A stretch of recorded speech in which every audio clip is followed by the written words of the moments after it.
कुरुक्षेत्र के शाहबाद में पूर्व डिप्टी सीएम दुष्यंत चौटाला ने सरकार पर जमकर निशाना साधा कि कणक की खरीद और उठाण का सिस्टम पूरी तरह नाकाम रहा, फेल रहा। प्राइवेट बैंकों में करोड़ों रुपया के घोटाले हो रहे हैं, जिन पर आरोप हैं वो जांच करने लग रहे हैं। दुष्यंत चौटाला ने सीएम सैनी पर भी कसूता तंज कसया। सीएम दौरा किया कि बस दिल्ली और दूसरे राज्य के दौरे करने का काम है, इसके अलावा कोई काम नहीं है। इस प्रकार से पिछले दिनों गेहूं की खरीद हुई और जिस तरीके से गेहूं की खरीद के बाद उसकी उठान में सरकार की एक बहुत बड़ा फेलियर सामने आया है। सरकार ने आंकड़े तो दे दिए कि 80 लाख मीट्रिक टन से ज्यादा गेहूं आया, मगर वहीं अगर हम उठाकर देखें तो इस बार हरियाणा के अंदर गेहूं की जो बुआई थी और जो फाल था वो कम था। मुख्यमंत्री के नेतृत्व में इस प्रदेश में जो लूट मचाई जा रही है किसी से छुपी तो है नहीं। आपने खुद देखा IDFC बैंक से में, कोटक बैंक में, वो न्यू बैंक में किस तरीके से करोड़ों रुपए हरियाणा के खाई गए। आज तो कह देते हैं पैसा वापिस आ गया। अगर पैसा वापिस आ गया तो फिर 2 IAS सस्पेंड क्यों करे, 6 के खिलाफ CBI ने इंक्वायरी की मांग क्यों करी।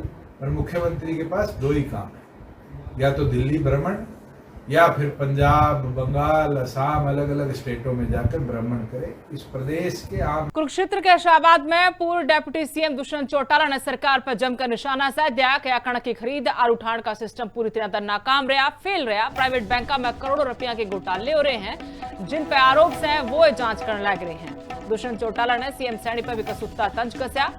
सीएम दौरा किया कि बस दिल्ली और दूसरे राज्य के दौरे करने का काम है, इसके अलावा कोई काम नहीं है।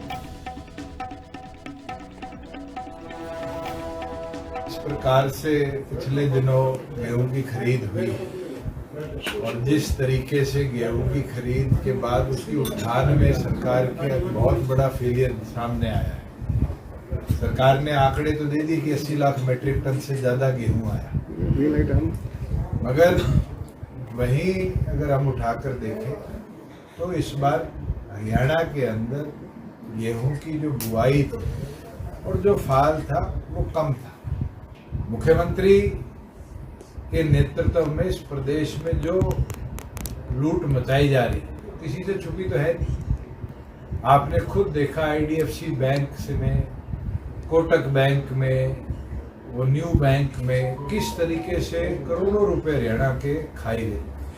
आज तो कह देते हैं पैसा वापिस आ गया। अगर पैसा वापिस आ गया तो फिर 2 IAS सस्पेंड क्यों करे, 6 के खिलाफ CBI ने इंक्वायरी की मांग क्यों करी। और मुख्यमंत्री के पास 2 ही काम है, या तो दिल्ली भ्रमण या फिर पंजाब, बंगाल, असम, अलग अलग स्टेटों में जाकर भ्रमण करे। इस प्रदेश के आम